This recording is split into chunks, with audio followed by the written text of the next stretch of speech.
Good morning student. कल हमने जो वेवर की थ्योरी में हमारा परिवहन लागत का सिद्धांत और किस बिंदु पे हमें कम से कम परिवहन लागत देने के बाद हमें लाभ की प्राप्ति होगी, इसके बारे में हमने चर्चा की थी। आज उसी थ्योरी का हम सेकंड पार्ट समझते हैं, जिसमें मैंने आपको 3 पॉइंट बताए थे। एक तो परिवहन लागत, दूसरा श्रम लागत और तीसरा था समूहीकरण। तो नेक्स्ट पॉइंट जो है वो है हमारा श्रम लागत का।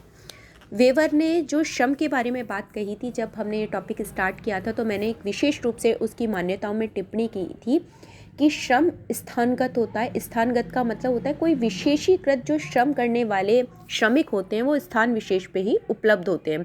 जैसे ईंट बनाना हर एक श्रमिक का काम नहीं है, उसके लिए कुशल श्रमिक चाहिए होता है। ऐसे ही फैक्ट्री में मैनेजमेंट करने के लिए या मशीनरी को चलाने के लिए एक विशेषीकृत व्यक्ति की आवश्यकता होती है, तो वो स्थान विशेष पे मिलेगा, हर जगह वह व्यक्ति आपको उपलब्ध नहीं होगा।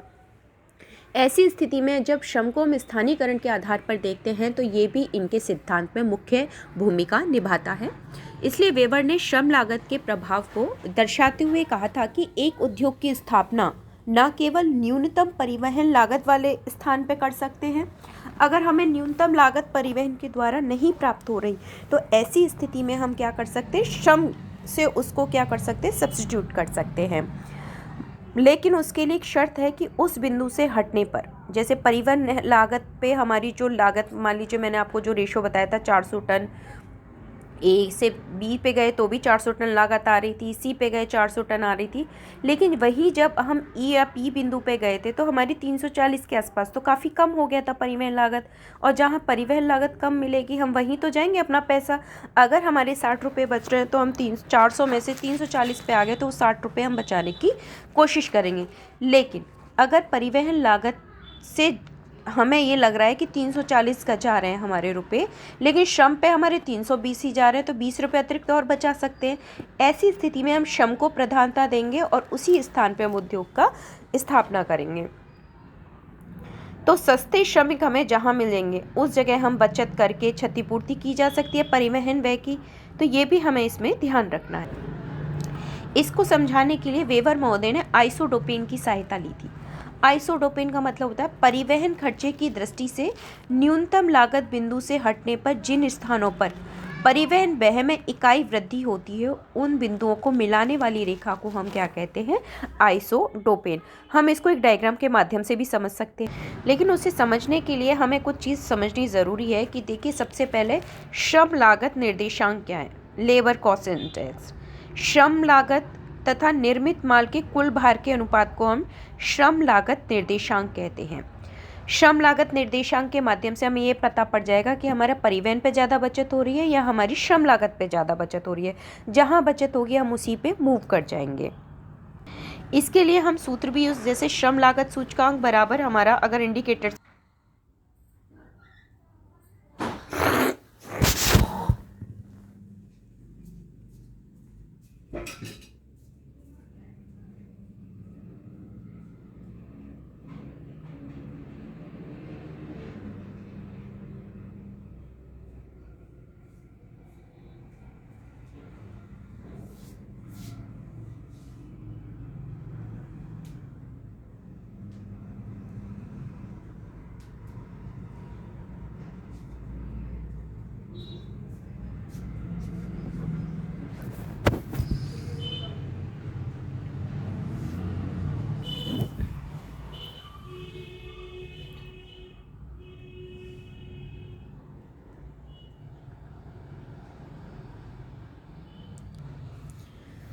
वेवर महोदय ने आइसोडोपेन्स वह रेखा है जो समान कुल व्यय के बिंदु पद को मिल आती है।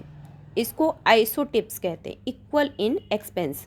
वह समरेखा जो कि प्रत्येक पदार्थ, जैसे पदार्थ हो सकता है आपका कच्चा माल हो सकता है या तैयार माल हो सकता है, दोनों में से कुछ भी। जैसे गन्ना है, गन्ना डायरेक्ट ले रहे हैं, कच्चा माल है, लेकिन गन्ने का हम जूस निकाल ले रहे हैं, जूस से हम चीनी बना रहे हैं या गुड़ बना रहे हैं, जो भी बना रहे हैं वो उसका क्या है, उत्पादित माल है, कि समान परिवहन व्यय को मिलाते हैं। इस डायग्राम में आप देखेंगे, गौर से देखिए, ये आइसोडोपेन का हमारा डायग्राम है, ये वाला, ठीक है। अब इसमें कुछ रेखा है, ये तो हमारा क्या है, मार्केट है, और ये हमारा क्या है, सप्लाई, मतलब आपकी जो उत्पादित वस्तु है, कच्चा माल है, वो किस प्रकार से हमें उपभोग करना है। तो ये तो मार्केट से हम किस डिस्टेंस पे जा रहे हैं, इनको अगर रैंकिंग दें 1 2 3 4 5 6 7 8 9 10 11 12 13 14 15 16, ठीक है, ये 16 लाइन हमारी मार्केट से जा रही हैं। और वहीं से हमारी जब सप्लाई की बात करें, किस तरीके का हमारा माल आ रहा है, उसकी अगर हम गणना करें तो वो इसकी जस्ट डबल होती हैं। जब भी आप ये डायग्राम बनाएं तो आप ध्यान रखिए, अगर मार्केट से आपने 8 रेखाएं डाली हैं तो जो कच्चे माल की पूर्ति होगी उससे आप 16 कर दीजिए, 16 हैं उसकी डबल हो जाएंगी 32, तो डबल चलती हैं, जिससे आपका डायग्राम में कभी मिस्टेक नहीं होगी। बस आपको ये विशेष ध्यान रखना है।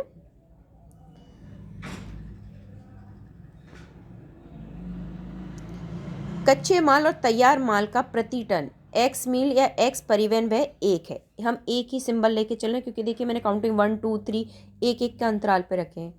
अर्थात मतलब आपका एस जो है, बाजार के चारों ओर खींचे गए सभी संकेंद्रीय वृत्त परिवहन व्यय को व्यक्त करते हैं। मार्केट से चारों ओर, सॉरी ये मार्केट है, और मार्केट से चारों ओर ये जो वृत्त खींचे जा रहे हैं किसको बताते हैं, हमारी परिवहन रेखाओं को बता रहे हैं। स्रोत के चारों ओर खींचे गए वृत्त समान परिवहन व्यय जो खर्च हो रहा है उसको करेंगे, जितने भी रेशो है। चौथा, कच्चे माल अशुद्ध है जो अपने भार के निर्माण में 50% कम कर देते हैं। मान लीजिए कच्चा माल है और ये भार त्यागी है, मतलब गन्ना है, गन्ना भार त्यागी है, वजन कम हो जाता है। और 50 जितना लेके गए, मान लीजिए 10 टन लिया लेकिन उसमें से माल हमें 5 टन मिला, तो वजन कम हो जा रहा है। ऐसी अगर कहीं पे भी स्थिति होगी तो ऐसी स्थिति में हमें उद्योग की स्थिति कहाँ समीप करेंगे, जहाँ कच्चा माल मिलेगा, क्योंकि वहीं पे वजन कम हो रहा है, तो जाहिर सी बात है हम क्यों अतिरिक्त भार दें जिसको हमें कोई लाभ ही नहीं मिल रहा है। तो ऐसी स्थिति में बार बार आपको ध्यान रखना है, जब भी भार त्यागी आपको शब्द दिखाई दे तो ज़्यादातर ऐसे उद्योग कच्चे माल के पास ही लगाए जाते हैं। स्रोत से बाजार तक प्रति टन उत्पादन भेजने में 10 इकाई परिवहन व्यय होगा, जबकि बाजार केंद्र उद्योग के स्थानिक परिवहन की 20 इकाई होगी। देखिए 1 2, इसको करें 1 2 3 4 5 6 7 8 9 10, ये जो बिंदु आप हम यहाँ आए हैं ये 10 लाइन पे आ रहा है मार्केट का एग्जैक्टली, जो हम कच्चे माल के पास जा रहे हैं। लेकिन आप यहाँ से उल्टा काउंट कीजिए, कच्चे माल का जो बिंदु है यहाँ से ये सर्किल काउंट करोगे तो आपको डबल दिखाई देंगे।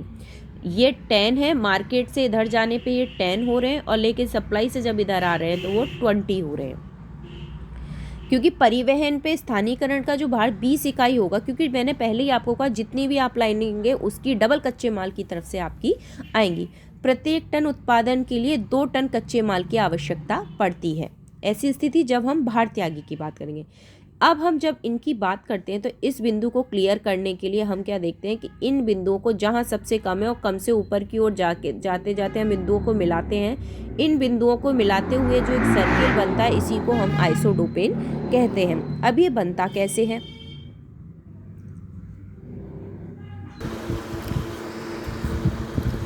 इस आइसोडोपेन में जो आपको मोटी मोटी लाइन दिखाई दे रही है ये वाली, ये बढ़ते क्रम को बताती है कि हमें अगर परिवहन लागत से अपने पैसे को बचाना है या हमें पैसे की बचत करनी है तो श्रम से हम उसको स्थगित कर सकते हैं, या श्रम की जगह हम परिवहन लागत की मात्रा को छोड़ सकते हैं। इसमें हम श्रम देखेंगे विशेष के स्थानगत है, तो उसके आधार पे हम हमेशा ये ध्यान रखना है, अगर यहाँ से आपकी 8 लाइन है तो कच्चे माल की तरफ से उसकी डबल होंगी इस आधार पे, क्योंकि दोनों तरफ ही ये भी परिवहन लागत की रेखा है और ये भी परिवहन लागत की रेखा है। ऐसा नहीं है कि मार्केट की तरफ से परिवहन है तो श्रम की तरफ से, दोनों तरफ से परिवहन लागत है, लेकिन लागत किस दर पे मिल रही है उसके आधार पे ही इस थ्योरी को पढ़ते हैं।